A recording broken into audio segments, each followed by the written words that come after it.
para mim. Ah, vem, né? É. Deixa eu ver aqui.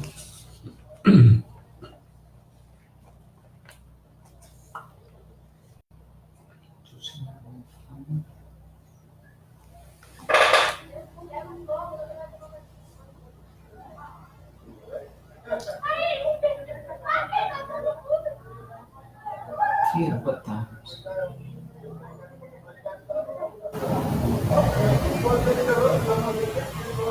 Está entrando aos poucos.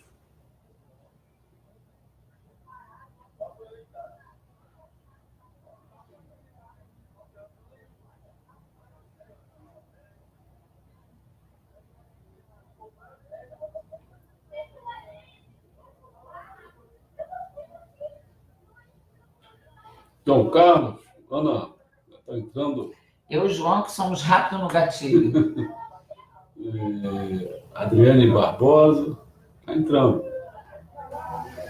Bom, como a gente sempre gosta de conversar na hora, né? E parabéns para nós todos que somos amigos no Facebook, mas também amigos em outros lugares, né? Bom, hoje, como acho que quase todo mundo sabe daí, está por aí, deve saber que a gente, nessa nossa iniciação à formação do Mamerito, né, a gente vai tratando de uma área de conhecimento e, ao mesmo tempo, a gente coloca, a nossa intenção é sempre colocar apenas um filme referente a isso, e a gente faz a nossa apreciação sobre o filme de acordo com a sistematização dos ensinamentos do Meixo Sama que nós fizemos, chamado Bíblia do século XXI. Só que nessa evolução de Deus, né, que nós estamos tratando, não é apenas um filme, são 15 filmes. Né?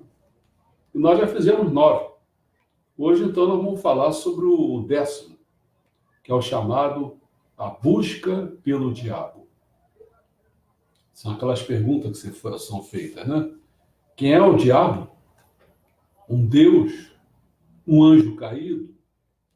Ou um desejo natural que todos temos dentro de nós? Que papel o diabo tem na determinação de nossa fé? Bom, eu não sei porque eu botei isso, foi ontem, né, se não me engano. Eu não sei se deu tempo para a maioria das pessoas lerem.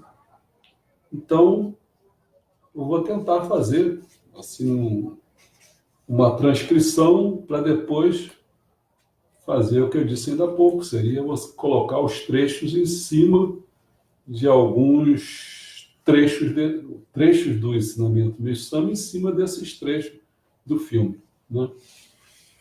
Bom, dando uma passada geral aqui na transcrição, as pessoas depois podem ver que está aí, estou deixando aí. O Morgan, né, ele, como sempre em todos os filmes dele, ele faz uma introdução uma introdução ao tema, né? Uhum. E coloca, assim, algumas pessoas que falam sobre o tema no decorrer do filme, mas ele faz uns apanhadozinhos antes para a pessoa, assim, motivar um pouco a pessoa, né? E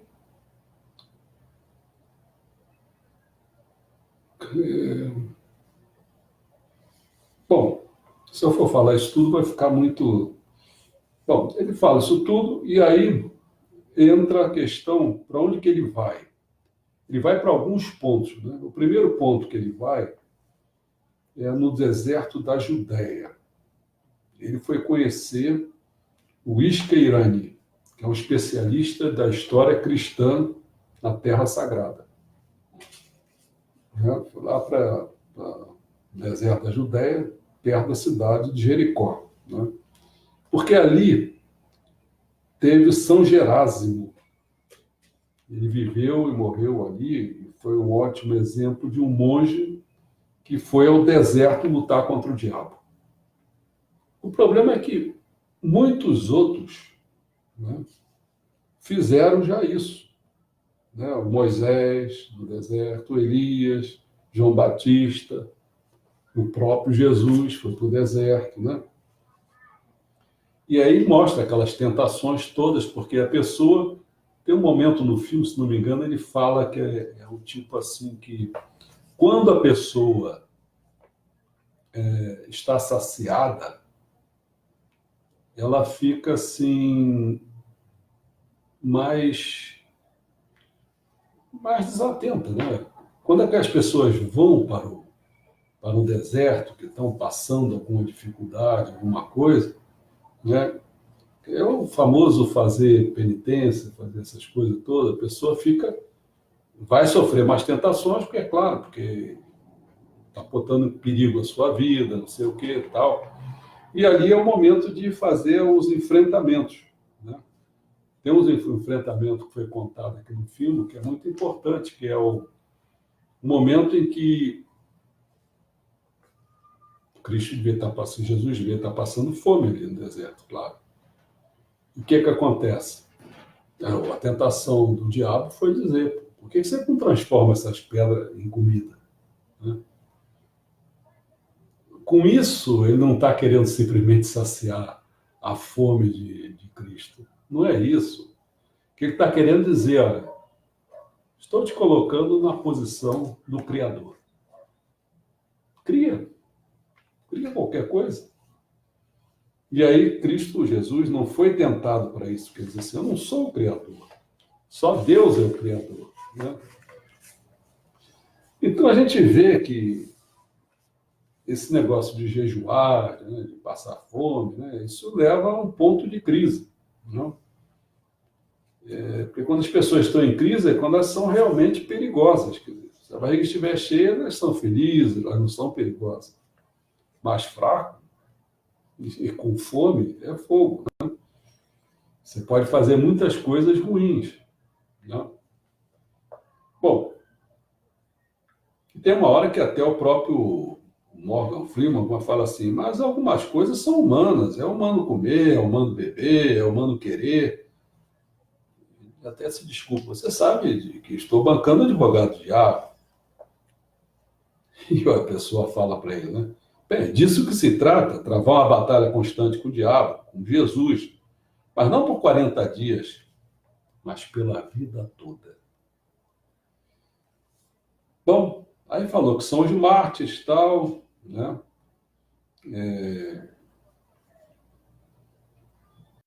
E por aí ele sai e ele vai, então, para Katmandu, lá para o Nepal.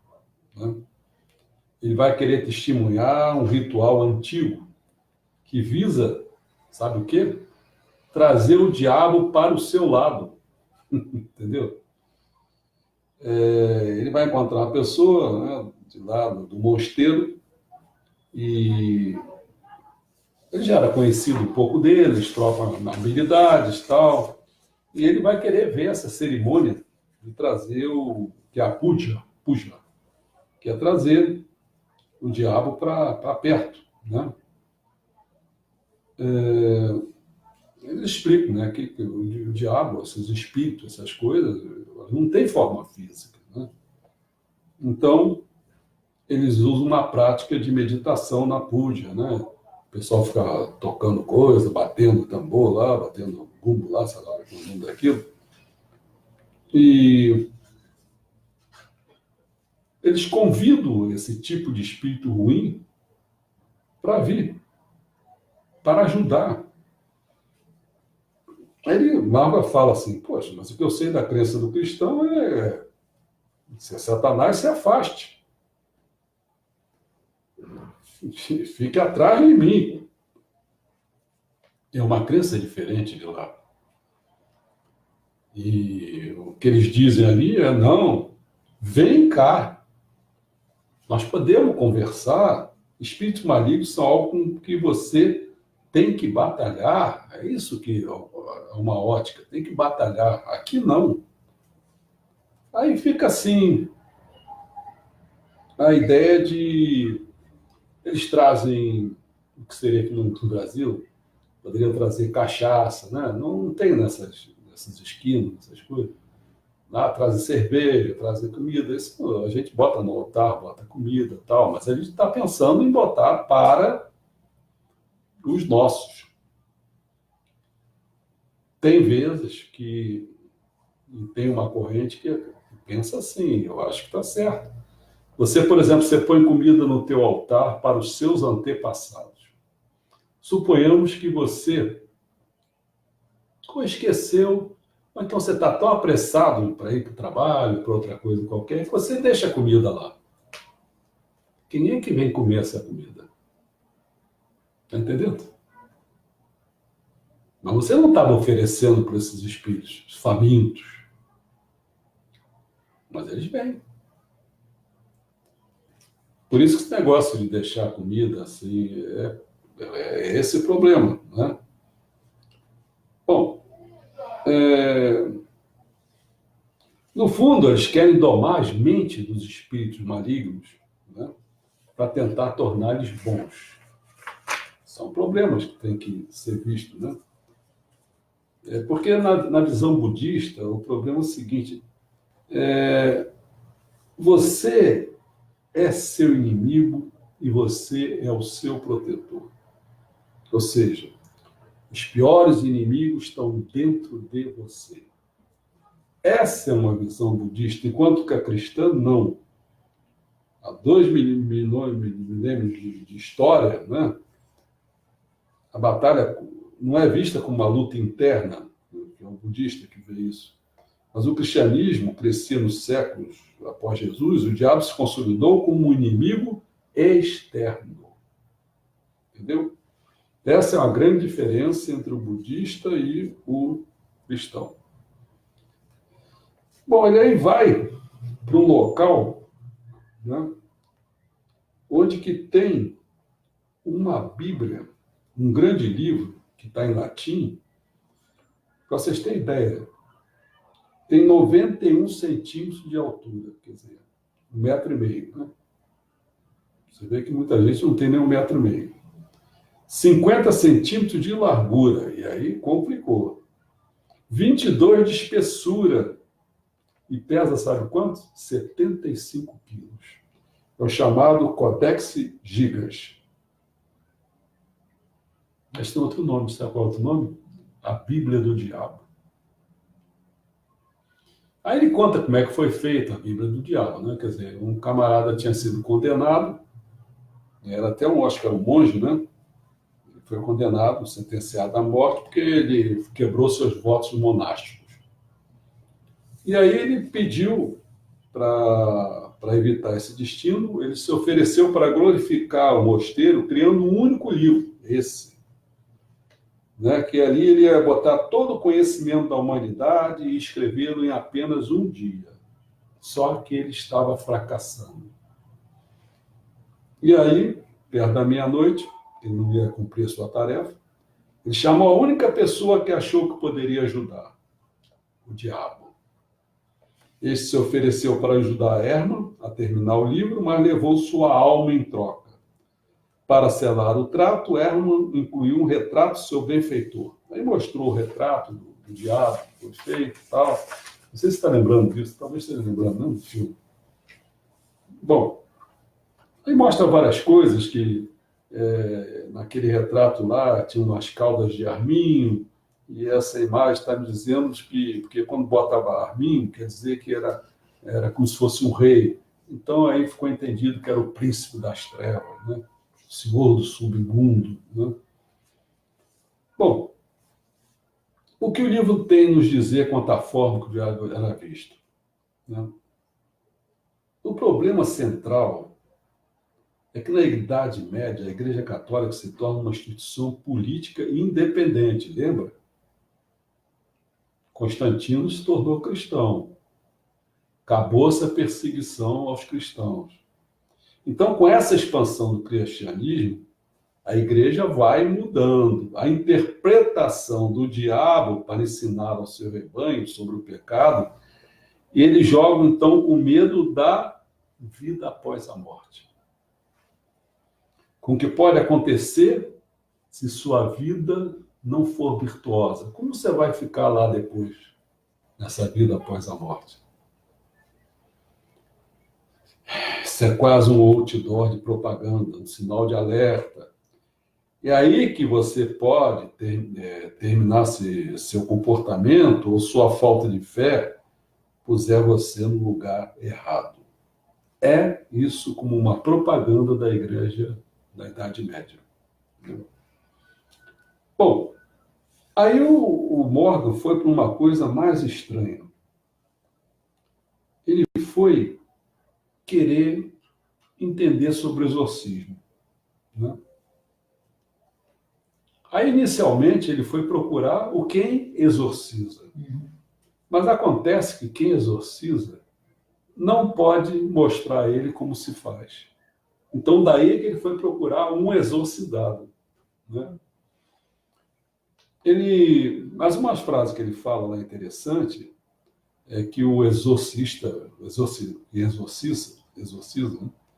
Ele fala que o quarto porque ele diz assim, então sei que o diabo está uma pessoa. De que maneira? O quarto está frio, lembra? A pessoa pode girar a cabeça 360 graus, tal, né? Ele deu essas dicas, mas o camarada, como falou isso, né, para saber distinguir um caso de possessão de um problema mental. Embora as coisas, às vezes, estejam muito juntas. As pessoas é que pensam que está separado, né? E uma das coisas que ele menciona lá, ele falando assim, uma das coisas é falar várias línguas quando a pessoa está possuída. E até o copta. E aí tem pessoas ali no exorcista, tem que ter outros para entender isso, para poder conversar com ele. Quer dizer, é preciso ter monge para ajudar, ter psicólogo para ajudar, entendeu? O exorcismo é uma coisa complicada. Ele disse que fazia cerca de 10 por semana.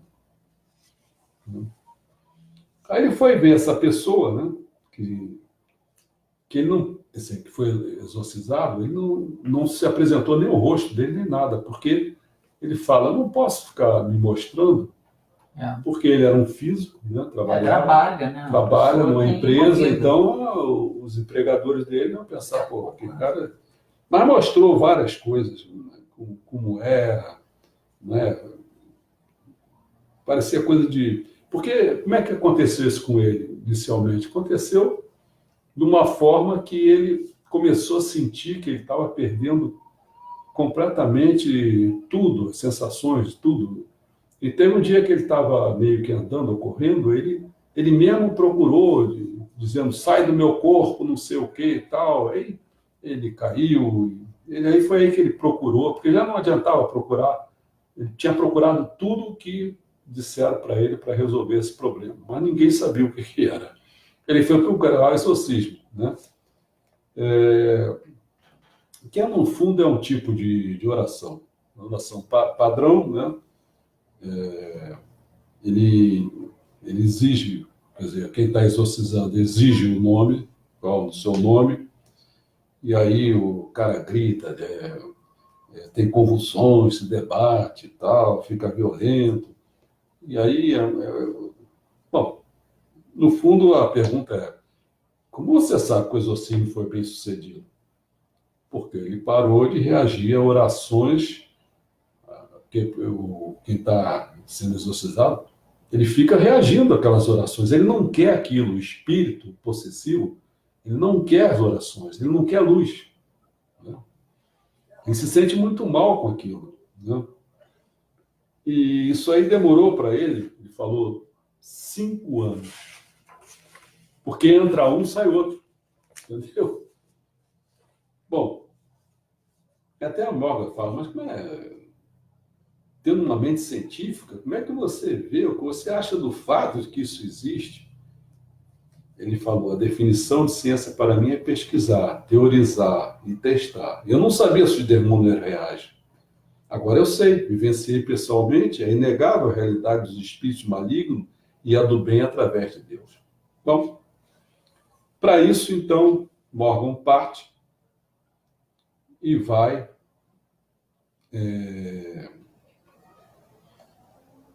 ele vai para Pérgamo, na Turquia, né? Vai lá procurar uma jornalista, que é Nelufar Hedayat. E essa jornalista vai procurar uma arqueóloga chamada Sara, né? E aí eles ficam nessa busca, falando dos romanos, tal, e chega-se até numa pessoa que foi martirizada. O nome dele era Antipas. E ele foi executado, né? Por que ele foi executado? Porque ele não queria participar da adoração ao culto imperial.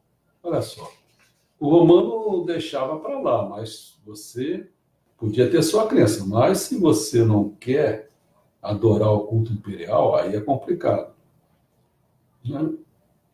Bom, e aí, com certeza, nas teorias, o lugar da morte de Antipas, então, enfrentou essa questão e não se incomodou de ser morto, mas não se curvou diante do culto imperial. Então, esse lugar é que os primeiros cristãos passaram a chamar de o trono de Satanás.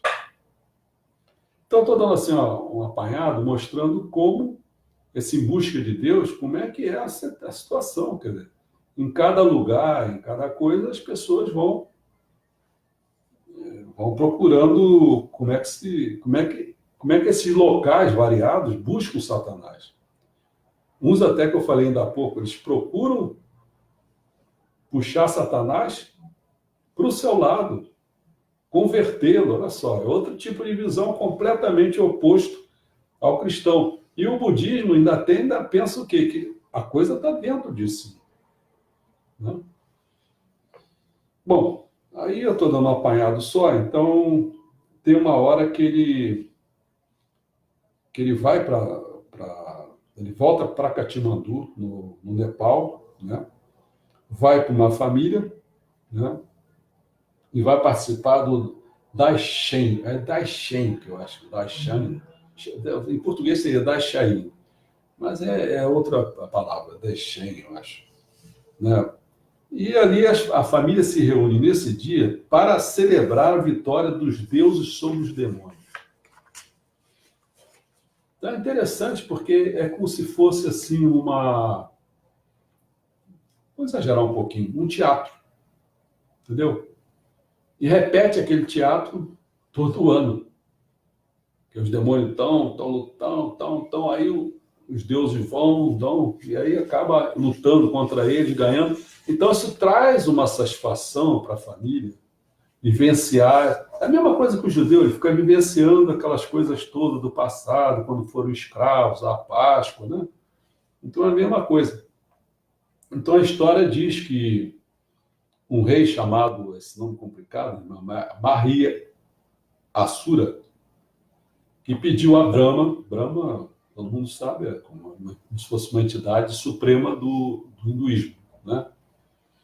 Que é o deus da criação. Tem o Vishnu e tem o outro, eu esqueci o nome. Pediu ao Brahma que ele concedesse a imortalidade. E Brahma concedeu, mas só que ele se arrependeu.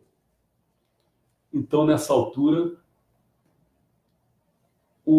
esse deus, esse rei, chamado Maria Shashura, né, virou um demônio. Ele se tornou um cara mau. Então, ao ficar um cara mau, ele criou um exército de demônios e atacou os deuses. Mesma maneira como Lúcifer, o anjo caído do cristianismo. A mesma situação. Então, se tornou uma encarnação do mal, embora fosse uma divindade. Entendeu? Então, por 2 semanas no outono, as famílias hindus no Nepal, eles se reúnem em comemoração dessa vitória, né? E então ele foi para essa casa e participou disso, né? No fundo é o seguinte, vou chamar isso do épico. É um épico, né? A vitória dos deuses sobre o demônio.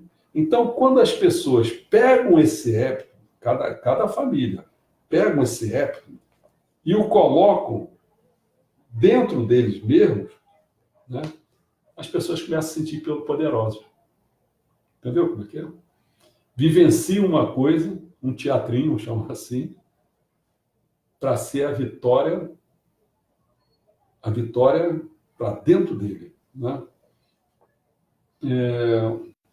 Bom, são no 10º dia que ele derrota, né? A derrota dos deuses vai derrotar.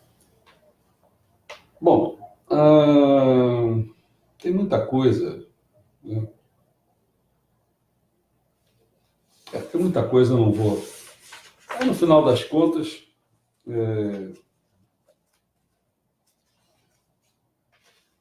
tem uma hora que é muito interessante também, que eles têm um hábito de não ter uma hora de não ficarem com o pé no chão. Entendeu? Não sei se você lembra disso. E tem, entre outras coisas, para não ficar no pé no chão, eles têm um balanço. Ah, é? Né? A pessoa, eles botaram o Morgan teve que ficar lá no balanço para poder balançar, para poder, no fundo, o que era? Para elevar o seu espírito, entendeu? Então, pensa, quando você vê uma pessoa elevar espiritualmente, a pessoa pensa assim que está saindo do chão, é para o céu, não é isso? Então, o balanço tira o cara. Bom, ele termina dizendo assim, ó, sabe, ver o rosto das pessoas enquanto elas voam em direção aos céus e celebram o bem dentro delas, faz pensar no mal de uma maneira diferente. O diabo nos permite testar a nossa força de vontade. Isso aí, no fundo, ele está entrando numa questão. Qual é o papel do diabo? Porque todo mundo fala essa coisa. Diz assim, se Deus é o bem, então, de onde surgiu esse mal? Fica essa questão sempre, né? A pessoa sempre coloca isso para dizer, isso não é possível. Se Deus criou tudo. Aí Messuma veio e diz assim, não, Deus criou tudo mesmo, inclusive criou o mal. Pessoal, mas como? Claro que é assim, cara. Aí a pessoa tem, mas você criou o mal por quê, pô? Exatamente para provocar o crescimento. Então, quando ele está falando isso, eu estou entendendo, olha só. Porque ele não é messiânico, né? Olha só. Mas ele diz assim, ó, faz pensar no mal de uma maneira diferente. O diabo nos permite testar nossa força de vontade. Porque se você não tiver força de vontade, o que quer dizer essa força de vontade? De vontade divina. Né? O que é o Kanagará Tamati Raimase? Kanagará. Você está disposto que a sua vontade fique de acordo com a vontade de Deus. E quem chegou a esse máximo foi Meixo Sama, que entrou em estado de união com Deus. Entrar em estado de união com Deus é ter a mesma vontade de Deus. Então eu não tenho mais o meu ego nesse empecilho, entendeu? Então, quando ele está falando isso aqui, eu estou entendendo direito, para testar nossa força de vontade. Ele, o diabo, é a personificação do que devemos derrotar. Eu vou falar aqui na frente, na hora que eu for botar os trechos, eu vou mostrar, meu amigo, você tem que derrotar quem? Sabe quem? O seu espírito secundário. Se você deixar ele dominar, ficar mais de 60%, tá lascado. Se deixar mais de 70%, tu vai virar histérico. Entendeu? O espírito primordial não pode deixar o espírito secundário comandar. Devemos derrotar. Tanto no mundo, aí que está certo, tanto no mundo essa derrota, porque eles se equivocam quando o hinduísmo diz, não, o negócio é dentro da gente, enquanto o cristão diz é fora. Não, é dentro e fora, meu amigo. Aí que está a questão. Então ele foi muito bacana em falar isso. É claro que ele não sabe o que está falando, mas esforços para vencer o diabo, derrotar tanto no mundo, quer dizer, fora tem Satanás, dentro tem o nosso espírito secundário. Satanás atua no nosso espírito secundário. Esforçar-se para vencer o diabo tem o poder de nos elevar e nos unir. Sim. E ele fazer isso, porque ele vai puxar para baixo, você tem que ter força para ir para cima. É essa luta que tem que ser, o tempo todo. Ou você pode ir para a animalidade, voltar animal, ou você pode ser divino. A Karina fez uma interferência assim, não seria o mal a ausência do bem? O estado de esquecimento? Essa já é uma questão que, vamos dizer assim, ela é uma constante, uma indagação constante. Só deixar eu terminar aqui, que eu vou falar sobre isso, tá bom? Mas isso aí é uma questão constante. Acabando aqui, ele diz assim, ó, esforçar-se para vencer o diabo tem o poder de nos elevar e nos unir. Os nepaleses acreditam que há mal mesmo na pessoa mais santa e bondade nas mais diabólicas. Sim. Por quê? Porque nós temos a centelha divina. Todo mundo tem alma. A não ser que roube sua alma. É isso. É o que o pessoal pregou. Eu peguei a alma do outro. Eu dei o que ele queria, mas levei a alma dele. Mas enquanto que ele tem alma, meu amigo, não tem jeito. Né? Todos nós devemos fazer a escolha de nos erguer e matar os demônios dentro de nós. Sim. Mas tem uma luta fora também. Né? Bom, não sei se eu coloco os trechos ou se eu procuro responder a Karina. Não, foi... Karina também lembrou naquela hora que você ficou em dúvida. Brahma, Shiva, o nome das... É outro. Shiva, não, mas tem outro. Que não é o Shiva, Brahma, Shiva... Aquele que tem o mais feio, que é o Vishnu. Acho que o Shiva que é o Vishnu. É o Vishnu. São os três. É a trindade, né? Sempre tem as trindades. É o Pai, Filho e Espírito Santo, é Brahma, Vishnu e Shiva, e vai por aí fora, né? A gente tem trilogias Sol, também na Lua e Terra, Terra, e não só nessa maneira, que é o... Saúde, prosperidade e paz. Não, o máximo nosso é o Miroku San'e. Miroku San'e, o que é? Kanon, Buda e Cristo. E Cristo. Né? Bom, eu acho que Karina, você pode esperar um pouco, que eu coloco as coisas, depois eu respondo as perguntas, né? Os trechos, tá legal? Bom, os trechos. Olha a frase toda que eu tirei. Ele fala assim, você não isola os caras maus, você diz, ei, vem aqui. Para ajudar, sim. Porque eu sei que a crença do cristão é, Satanás se afaste, fique atrás de mim. Ele, o sacerdote, uma crença diferente. E o morro. E vocês dizem, não, vem cá, nós podemos conversar, espíritos malignos são algo com que você tem que batalhar. Isso o Morgan falando. E o sacerdote. Nós podemos falar de forças malignas ou seres negativos. Mas o que se realmente significa é que qualquer um que esteja sob a influência da ignorância. Isso não fala muito nisso aí. Que a ignorância é a pior coisa. Né? Lembra? Ignorância, ira e insaciedade. São os três elementos, esses três Is aí, ignorância, ira e insaciedade, é exatamente o contrário do nosso espírito primordial, que seria sabedoria, amor e força. Você tem que levar para lá. Enquanto que você vindo para cá, então a ignorância é exatamente o oposto da sabedoria. A gente tem que partir para a sabedoria. A ignorância é um grande mal. E ele está colocando aqui, diz assim,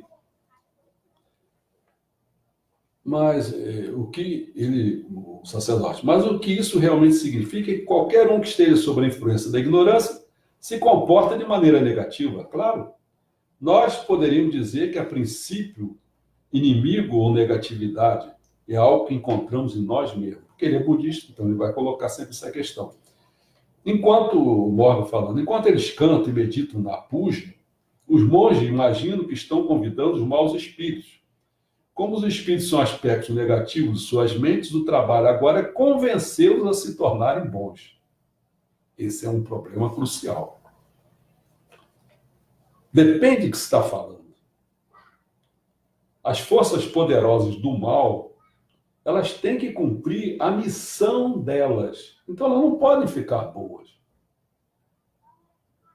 Quando esse inferno vai, através da era do dia, o fogo vai baixando e vai queimando essa parte do inferno, né? Vai deletando muita parte e vai clareando algumas partes, então aqueles espíritos que estão no inferno, eles podem, vendo a luz, o calor, tal, aquecido, eles podem começar a ter chance de subir. Mas aí isso é nível de demônio, é nível de... Né? Não é um nível, por exemplo... quer ver um troço? Porque aí eu tenho que começar a falar outras coisas. Não é um nível... Lembra das 181 camadas?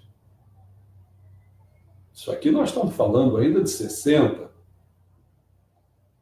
Mas lá embaixo mesmo, onde que não tem nenhum movimento, é a ausência de luz, né? Pegando a Karina, ausência, né? Ausência de luz, de calor, isso aí que nem movimento tem, ao condensar de Bose-Einstein, ali é que habita o D0, o Deus negativo mesmo. Não é Satanás. Satanás ainda tem muita coisa para cá, para cima. Não. Satanás ainda é pintado como se tivesse chifre, animal. Não é coisa de animal, não. É coisa, vamos fazendo mais abaixo, é reino mineral. Entendeu? É lá embaixo. Isso não tem como converter isso. Isso tem que cumprir a missão deles. Aqui eles se equivocam, quer dizer, que se equivocam diante do que a gente entende, como o Mestre Sama passou para a gente, né? Eles fazem isso por meio de oferendas. Eu notei que havia um jovem que vinha com um cálice. E ele saía e jogava fora, era cerveja. Aí ele volta e pega chá quente. Aí Morgan disse, podemos falar sobre isso? Aí o sacerdote, sim. Como eles estão com fome, com sede, nós abençoamos a cerveja e o chá preto e deixamos eles aproveitarem. Mas vocês não bebem cerveja? Monge não bebe. Nós damos para os outros, usar diferentes substâncias, usar mantras, praticar nossa meditação. Quando todas essas coisas se juntam, é possível domar esses espíritos selvagens e incorrigíveis. Aí eu boto, domar as suas mentes? Porque não é corpo, é espírito. Espera um minuto, está dizendo que os maus, o sacerdote, se tornam bons. Aí, Morgan, através de meditação, cânticos e oferendas, os monges tentam transformar espíritos ruins em bons. Esses espíritos são conhecidos como protetores do Dharma, que é o contrário do karma. O Dharma é o dever. Você tem que fazer aquilo. E os monges os visualizam afastando qualquer influência negativa remanescente. Aí o sacerdote, os budistas dizem que os piores inimigos estão dentro de você, não fora. O que você está dizendo é que você só tem que controlar a si mesmo. Agarre-se a si mesmo, mudará esses pensamentos, sentimentos e tentações pessoais. É isso? Sim, com certeza. O próprio Buda ensinou que você é seu inimigo e você é seu protetor. Aqui de passagem tem sempre um negócio que algum dia vai ter que se limpar isso. Ele usa a palavra pensamentos e sentimentos. O Besama falou, já ando retirando aí nas novas edições, tal, mas isso aí vai ter que limpar isso. O Besama fala que pensamento é uma trilogia, razão, sentimento e vontade. Sendo assim, não se fala pensamento e sentimento. A não ser que você quisesse dizer que entre nessa trilogia do pensamento, você está querendo destacando, você está querendo dar predominância do sentimento. Aí seria pensamento / sentimento. Assim como o pensamento / vontade quer dizer some. Não é? Pensamento / sentimento, estou falando das coisas positivas. Né? Pode dizer cocorô, depende. Pode dizer tchechucaco, depende. Onde você está enfatizando? Né? Aí eu busquei no trecho, quer dizer, quando a gente bota esse trecho, eu busco um tom um pouco do trecho, do Meixo Sama, né?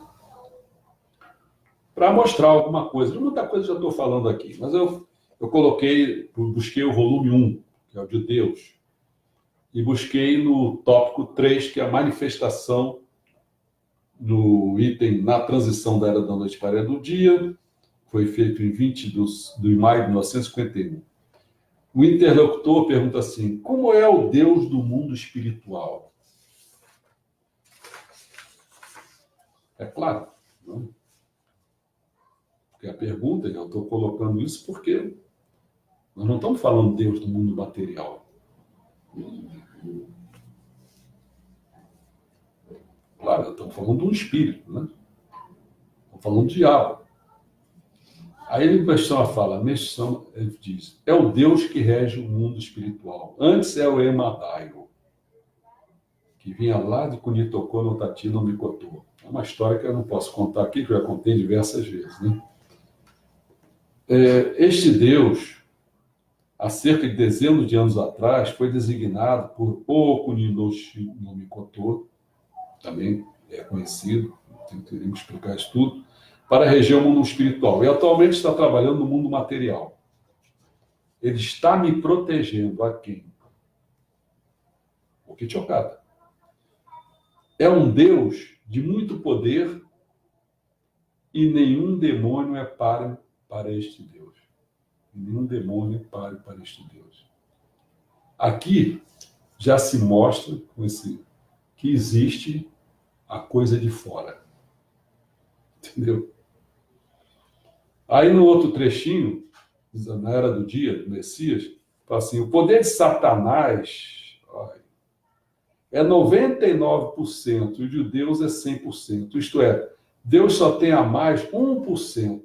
Fala-se que com essa força de 1%, Satanás sofrerá uma mudança súbita. Isso é interessante, não é?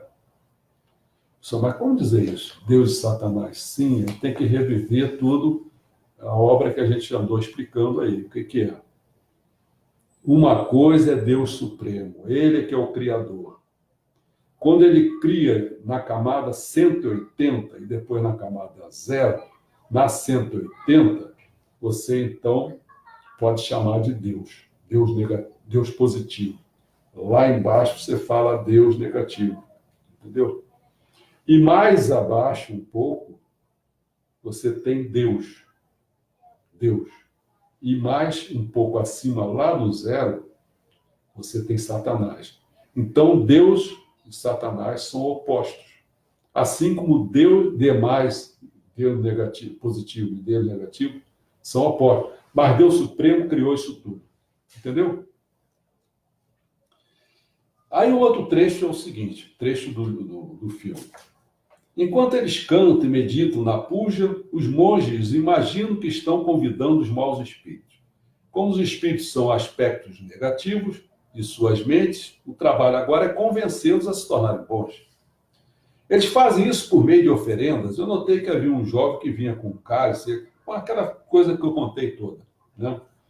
Aí eu peguei o volume 2 do Mundo, que é o Progresso Populacional, falando sobre o residente que floresce pela elevação do espírito. O ponto era por intermédio dos alimentos ofertados aos espíritos. É o trecho assim. Como o espírito dissesse, repetidas vezes, que queria tomar saquê, prometendo ir embora se tomasse uma tigela, desde, quer dizer, quem deu? O Sama deu a bebida, ele bebeu avidamente e pediu mais uma tigela, satisfeito sua vontade novamente, e assim ele se afastou. Mas você vê, é aquilo que eu falei, nós não estamos falando dessas grandes entidades negativas se tornando bons ou saciados. Nós estamos falando de algumas pessoas que basta ter doença, pobreza e conflito junto, que estão no inferno. Né? Quer esteja materialmente ou espiritualmente. Está no inferno. Quer dizer, não estou falando material, você está vivendo aqui, mas espiritualmente, ele, mesmo vivendo na matéria, ele já está no inferno. Entendeu? Porque o inferno realmente é uma categoria espiritual da natureza. Né? Uma pessoa é matéria e espírito, que se o espírito dele estiver lá no nível infernal, é claro que materialmente ele está ferrado. Né? Bom, outro trecho diz assim, do filme. Os budistas dizem que os piores inimigos estão dentro de você, não fora. O que você está dizendo é que você... Mas aí isso eu já falei, né? Aí eu vou pegar o trecho que eu peguei. Dimensão. Volume 3 do Homem. Pegando assim o Deus de Deus, o mundo do homem e tal, para dar uma ideia geral, né? Que é do rei nominal a se conscientizar. Rei nominal a se conscientizar. E aí vem a relação com os inferiores. Messiaen fala assim, ó, com o progresso da cultura, como explanei acima, os elementos que eram necessários e se tornaram desnecessários sofreram uma seleção natural. Claro. Os dinossauros não foram essenciais para a Terra, era uma massa mole, então eles endureceram. Mas quando eles acabaram de cumprir a sua missão, eles então sofreram a seleção natural. Foram embora. Estão agora no mundo espiritual. Nesse sentido, é óbvio que nem mesmo o homem pode escapar às leis naturais quando chegar ao fim. Mas qual será o alvo da seleção natural em relação ao homem? Obviamente, é o mal que existe em seu interior, ou seja, o seu espírito secundário. Ou seja, como é que você, um homem, poderia se manter, sobreviver? Você só sobreviveria se você não perdesse as características do animal que luta pela sobrevivência, entendeu? Para se reproduzir. Isso é o papel do espírito secundário. Mas ele tem que ser dominado pelo espírito primordial, a centelha divina, a sua alma, né? Junto com a sua consciência. Isso tem que empurrá-la para cima, que não basta só isso. Não é só isso que faz você... Isso é só para se manter vivo. Mas se manter vivo só para fazer besteira, pensar besteira, falar besteira, agir, mentira. Já pensou um cara, um assassino, um 7-1, um Lula? Vai ficar fazendo o quê, cara? Ele só vai ficar enchendo o saco e tumultuando tudo, não botando luz sobre as coisas, entendeu? Não vai fazer isso. Só tem interesse dele. Dele. Né? Bom, como já explanei, o mal será uma existência nociva e inútil na era que se aproxima. Portanto, a seleção natural do homem mau é uma consequência natural. Em poucas palavras, podemos dizer que o homem, na sua etapa evolutiva, era semelhante ao animal, necessário para sobreviver aos animais ferozes, por exemplo. Depois ele evoluiu e tornou-se meio animal e meio homem. Isso é superficialmente um ser humano, mas no seu interior ainda abrigar o animal, o espírito secundário. Extirpar essa natureza animal e torná-lo homem do bem é a vontade de Deus, que agora se manifesta. Os que não conseguirem submeter-se a ela serão eliminados através da seleção natural. Então, o que a gente tem que fazer, que eu sempre pregou, quer dizer, eu menciono pregou, é você sair de dentro de você com esses três espíritos, né? Primordial, secundário e o guardião, sendo que o espírito primordial é o seu. Esses dois você ganha na sua reencarnação. Mas em outra reencarnação não são mais esses dois, espírito secundário e o guardião, são outros. O espírito secundário geralmente é o quê? De um animal. O espírito guardião é não ter passado, mas pode também não ser bem assim. Agora, quando você evoluir muito, o que vai acontecer? O seu espírito primordial não é um humano, é Deus. Você se tornou um Deus. E o seu espírito secundário não é um animal, é um homem. Entendeu? E o guardião, você continua tendo? Se você já está no nível de Deus? O guardião, se for o seu antepassado, tem que ser um antepassado de muito nível. Alto nível. Muito nível. Porque as camadas divinas não só tem, quando você fala Deus, você vê, quando você fala Sakyamuni, você fala Cristo, você fala Nichiren, Cada um está no nível. Você fala o Maomé, cada um está no nível, né? Então, quando você se tornar Deus, você vai ficar no nível. Então, para você ter um protetor maior, tem que ser um Deus de uma A qualidade maioria das superior. pessoas tem espírito primordial, tem o secundário ligado ao animal e tem o guardião antepassado. Isso é o padrão, né, de quem está aqui na Terra. No geral, No geral, mas também né? não quer dizer que seja isso. Não, tudo bem. Tanto é que se você procurar saber assim, quem foi o espírito guardião de Meixo Sama. Ele Não, ficou dragão, com dois. dragão, Ficou com dois. dragão. Não era ele. É, Ele ficou com o dragão dourado. dourado. Né? E um era uma Kichokada. Não, um era quem? Um. Não, ele ficou com dois espíritos guardiões. Um era o dragão dourado e o outro. O outro, porque eu sei do. Eu só sei, acho que é do espírito secundário, que é o Karatassu. Era uma ave. Mas o espírito. É porque a ave são os animais mais evoluídos, né? O espírito secundário dele É, é maior evoluído. eu acho que não existe essa fala, essa revelação de quem seria o. Vai ver que era o que ele tinha e aí ele ganhou o dragão dourado. Ficou patente o ganho que ele ganho do teve. dragão dourado. Tá. Mas eu não me lembro assim, eu acho que não tem não. Pela minha memória, ele não tem explicitado quem é esse. Bom, não tem problema não.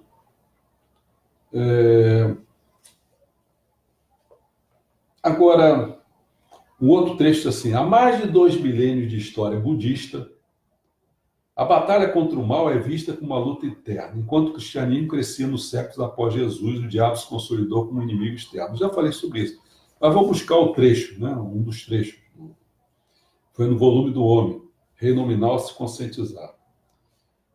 Ele fala assim, o trecho em relação com o universo, o ponto é, será que tanto pode alçar a divindade como regredir o animal?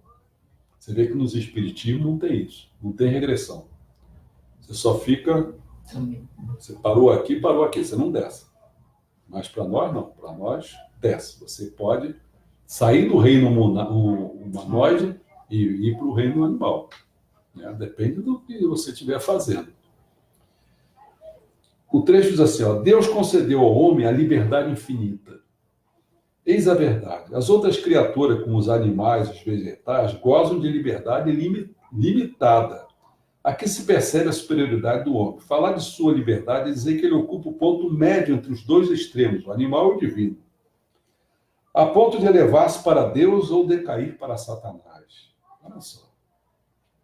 Você vê que tem que é só dentro. Pode ir para cima, você pode ir para baixo. Quando ele se eleva, torna-se divino. Quando se corrompe, equipara-se ao animal. Né? Aí eu boto umas coisas aqui que não vale a pena falar, relacionando com o Sol. Desenvolvendo-se esse princípio, vê-se que basta o homem querer para que o mundo se converta em paraíso. Caso contrário, ele faz do mundo o inferno. Esta é a verdade. Os deuses enviam do mundo divino, através dos elos espirituais, bons fluidos ao espírito primordial do homem. E os demônios enviam maus fluidos ao espírito secundário. Então, você vê, existe coisa de fora e coisa de dentro. Por essa razão, o único homem que seja possui ligações mundiais, sendo que cada ato seu irá se refletir no mundo inteiro. Portanto, não se pode agir de forma leviana. Né? Finalmente, o último ponto é esse. Então, sei que se o diabo está uma pessoa, o quarto onde ela está fica frio. Aí eu vou buscar em Deus, no volume 1 de Deus, né, significado, e aí falando sobre o espírito do espírito, composto de luz e calor que cria o universo. O trecho é o seguinte. Quando eu menciono assim, é porque eu estou querendo dizer mais ou menos mapeando que você tem o tópico, você tem o item, você tem o ponto, entendeu? Então, é lá, são várias coisas, vários tópicos, né? É lá que estou buscando, lá onde que eu peguei a coisa. Também se pode imaginar com gradações de luminosidade e aquecimento,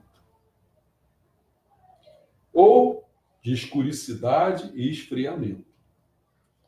Assumindo que a treva e o congelamento de Satanás proveniente do seu espírito são de dimensão zero, que em termos de temperatura de um corpo material é abaixo do condensado de Bose-Einstein.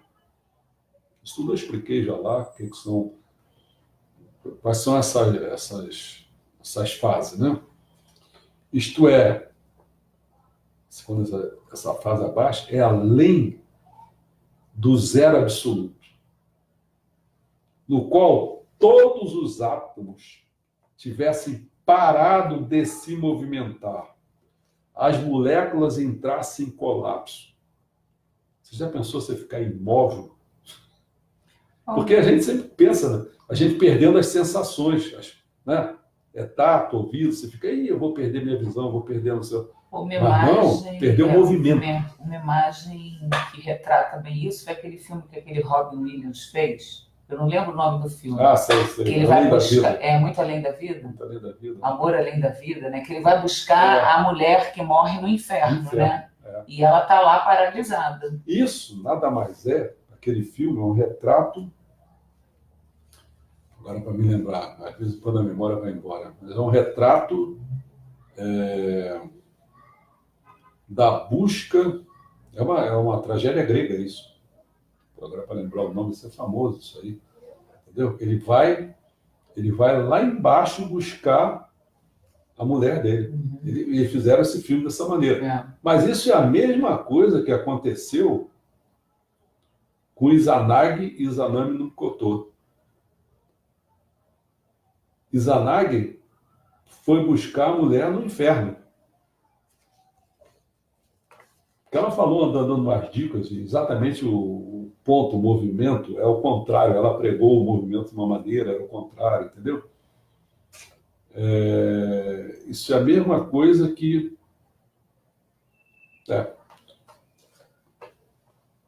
Agora só.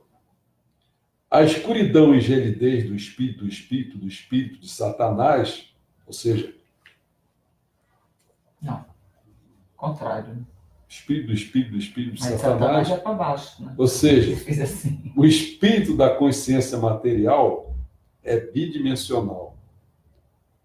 Estou botando a coisa para cima. Né? O espírito, cada vez que você põe espírito de alguma coisa, vai para cima. Você põe matéria, vai para baixo. Então, olha só. Então, o espírito da consciência material, ele é bidimensional, como parecido a sombra e frio na parede proveniente do corpo material do homem. Olha só que complicação. Quando você pensa numa coisa, tipo que as coisas não se movimentam mais, não sei o que e tal, você não vê nada. Escuridão total. Abaixo condensado, nada se movimenta. Agora, quando você vai para cima, você já vê uma coisa como se fosse assim.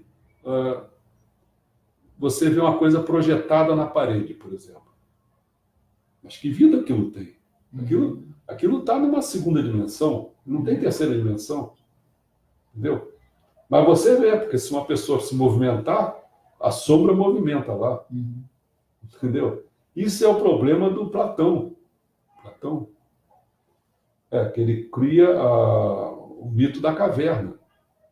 Eu vou ter que explicar isso. Isso aí eu dei um curso só sobre filosofia e o Messias. Bom, então a penumbra luz e a hipotermia calor no espaço, proveniente do corpo espiritual do homem, depois a luz e o calor no espaço em quinta dimensão, em decorrência da alma do homem, a luz e calor no espaço em sexta dimensão, advinda de Deus, entendeu? Então, a luz e o calor, você vai aumentando as dimensões, né? E vai batendo também para baixo. Assim, para dimensões superiores, se vai paulatinamente trocando obscuridade por claridade. Com isso, se pode ter uma noção das relações entre Deus, alma, corpo espiritual do homem, corpo material do homem, matéria do corpo material do homem, Satanás.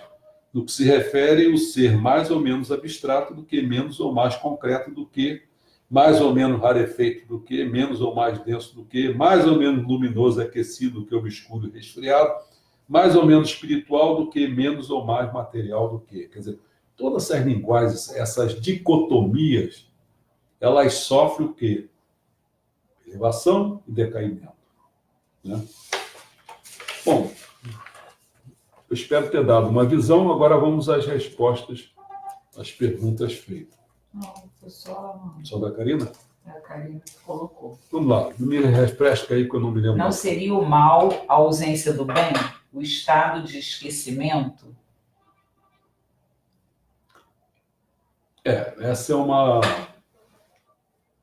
uma questão que é para a gente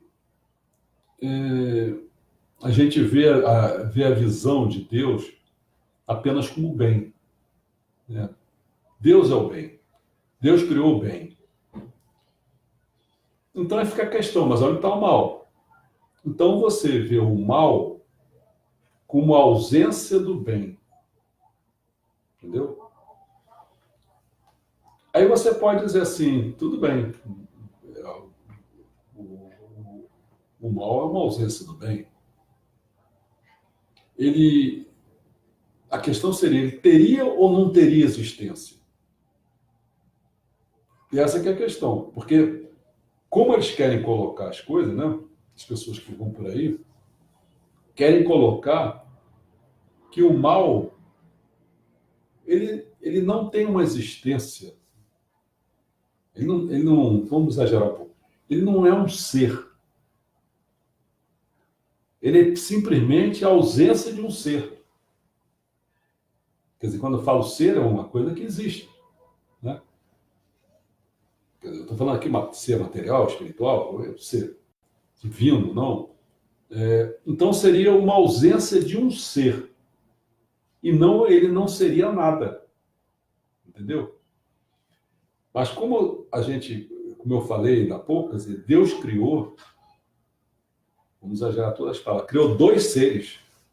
Deus criou o bem e o mal. Deus criou o que a gente chama assim, o bem e o mal, essas dicotomias todas, verdade, falso.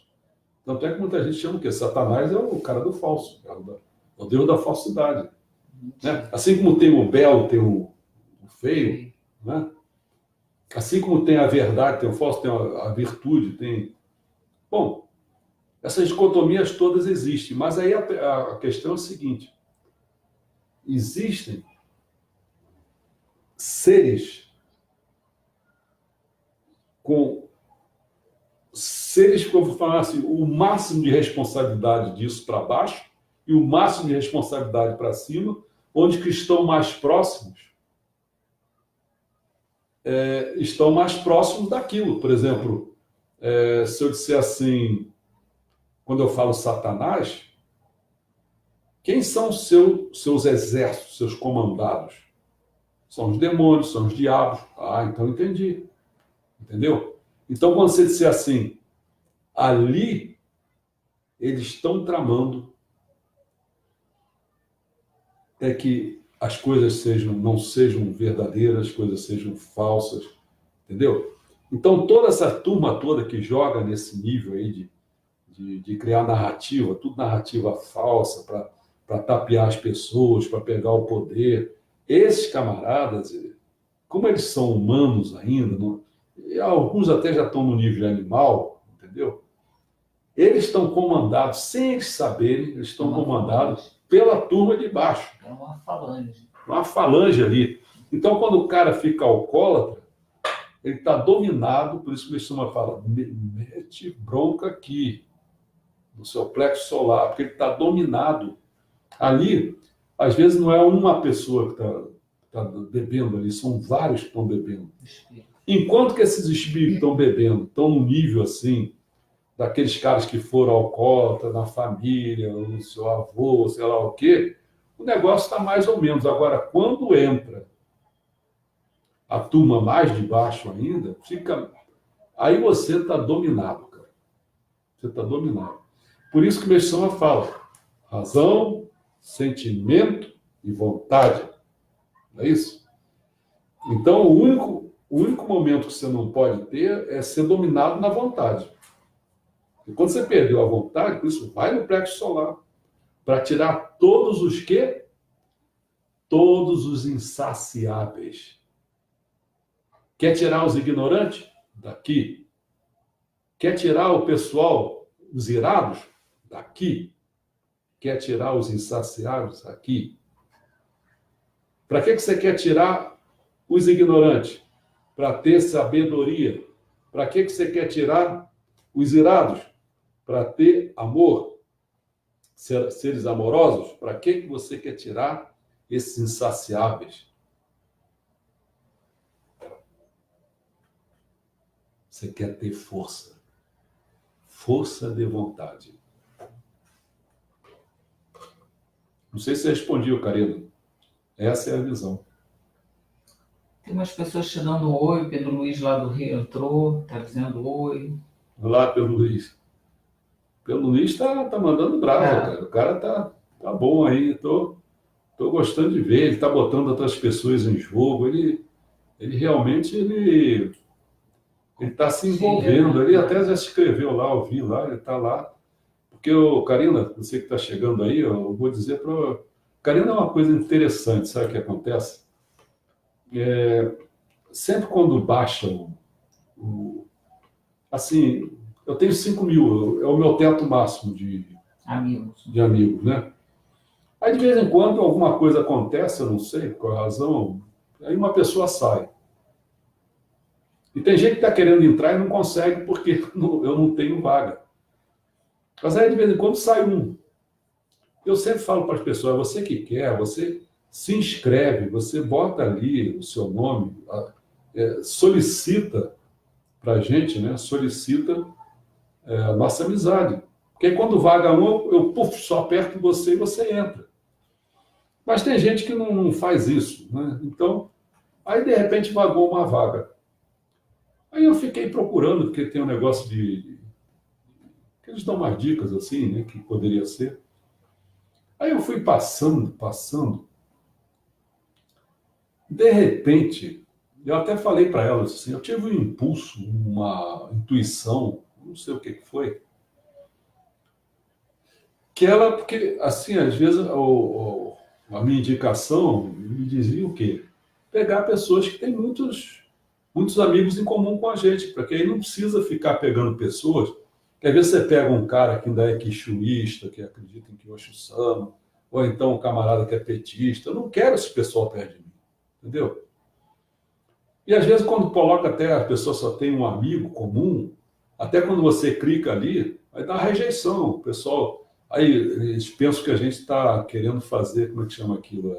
Ficar pegando todo mundo. Eu já peguei todo mundo, pô. Então não preciso ficar pegando todo mundo. Mas a máquina lá entende dessa maneira. E a Karina era uma pessoa que tinha poucos amigos, muito pouco, não me lembro mais qual era o número. Aí assim, mas passei por ela, passei direto, depois voltei, mas peraí, essa pessoa aqui, então deve ter alguma coisa. Se não tem Ela impressão... Ela colocou aqui um fechamento, você respondeu, Ah, sim. ela colocou, lê aí para todo mundo ouvir. Sim, um comentário. Que fica com o memoriado.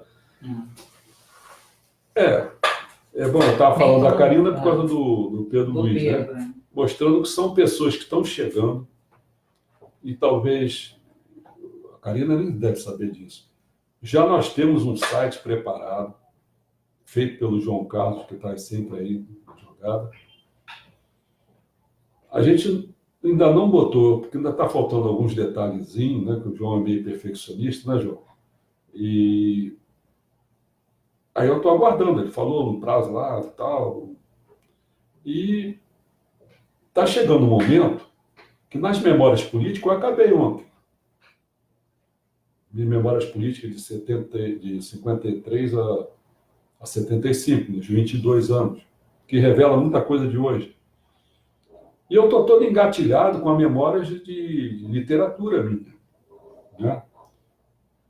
E nesse tipo de coisa eu já projetei 12 volumes, já fiz 8, praticamente já fiz 8, né? E eu vou botar isso em prática, porque lá, principalmente, a ideia nossa é sair fora desse negócio de Facebook, que é muita gente, assim, que não quer muita coisa. Eu quero gente que quer coisa. que quer o quê? É o que eu estou querendo fazer, formação, formar pessoas. Por isso que o curso nosso é uma iniciação, a formação de mameritos, ou seja, pessoas que leem e estudam e praticam os ensinamentos de Meixo Sama. Não é simplesmente aquele cara que vai na igreja, lista de orelha, dá donativo, não. Isso é apenas devoto. Eu quero gente comprometida com a obra de Meixo Sama, com a cultura da nova era que tem que chegar, entendeu? Para que venha as cidades da nova era, para que venha o paraíso, se implante o paraíso terrestre, que é a missão do homem, que é a missão da igreja messiânica.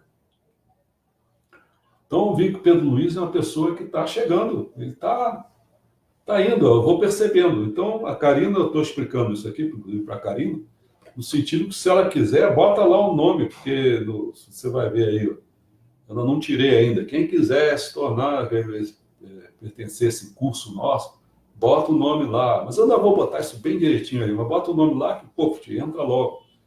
Então, eu vou fazer uma coisa de que realmente vai ter um site e as pessoas ali vão poder falar mais, tal, né, se comprometer mais com as coisas, tal, querer saber. É uma pessoa que, umas vezes eu brinco, isso aqui parece um cemitério, ninguém faz pergunta de nada, né? Mas então ela botou mais uma coisa aqui, ó. Assim, sim, muito obrigado, não quis dizer que o ser negativo não tem uma existência, mas sim que viva como desmemoriado, né? Não só desmemoriado, é mais complicado do que isso, né? Porque se a gente pensar no nosso pensamento, né? No nosso pensamento como um computador, né?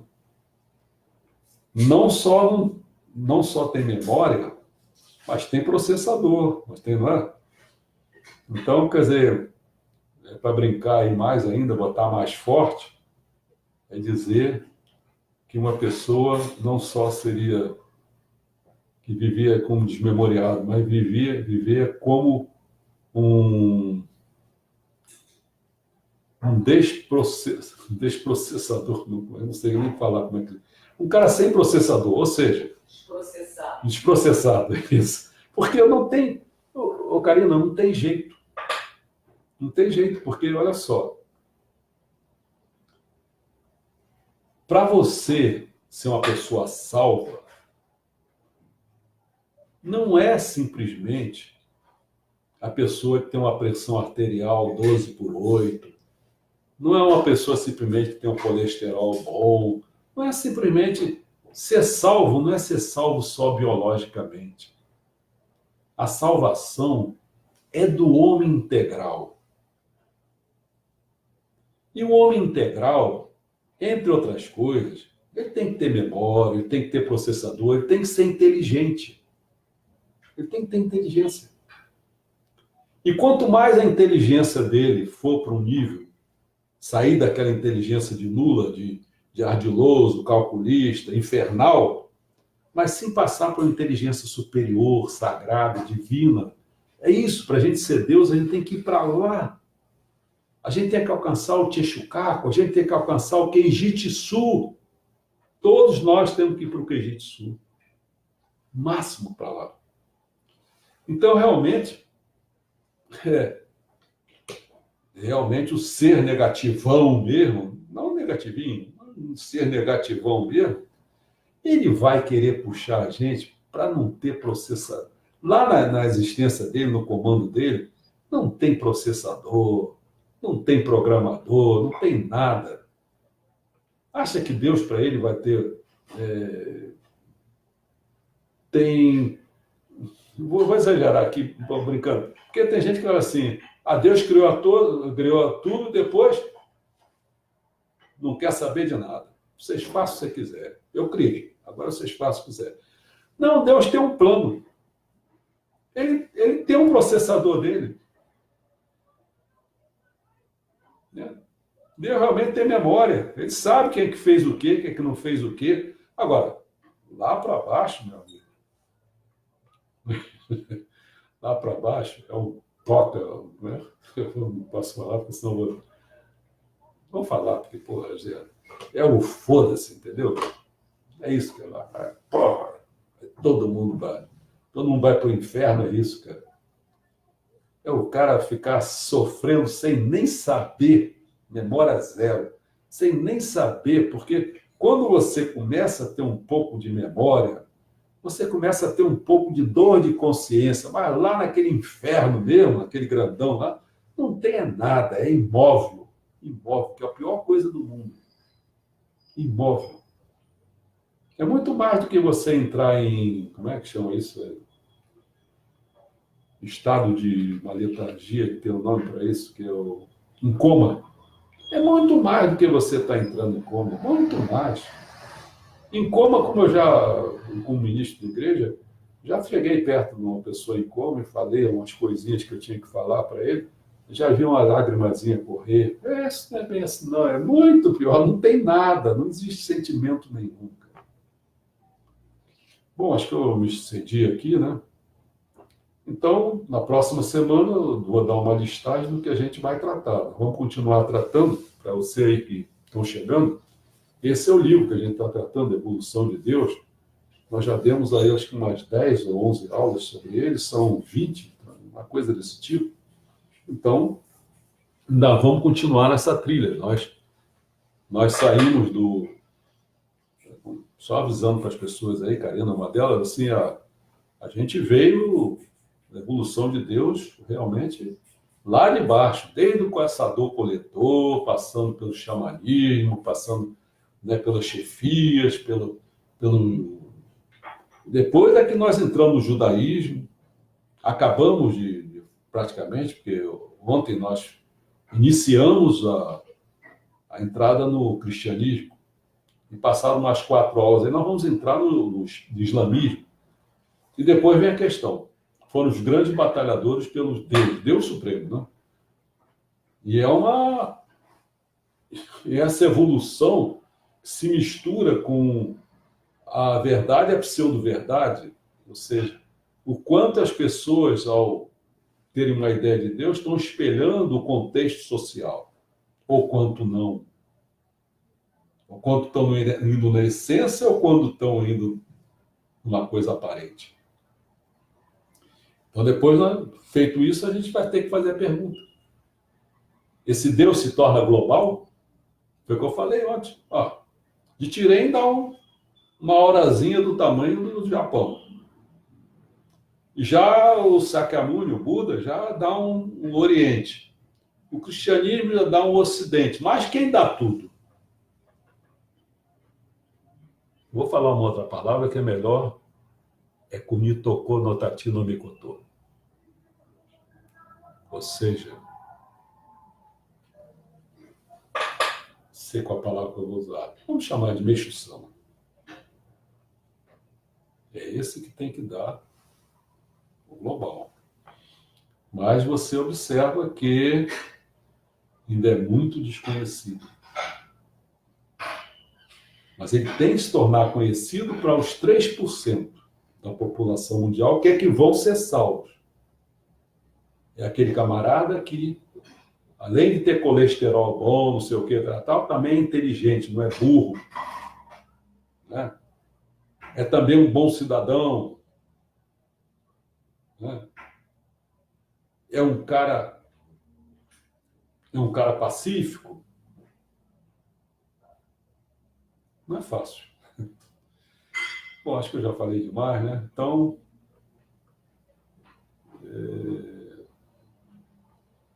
obrigado a vocês pela presença de vocês, né? Karina, continua, hein? Pode ser que a minha intuição esteja certa. Você pode ser uma pessoa que está buscando, quem sabe, que a gente possa colaborar nessa sua elevação espiritual. Obrigado a todos. O Flávio entrou aí também. Tá bom. Até a próxima, pessoal. Ai, tá bom demais, cara.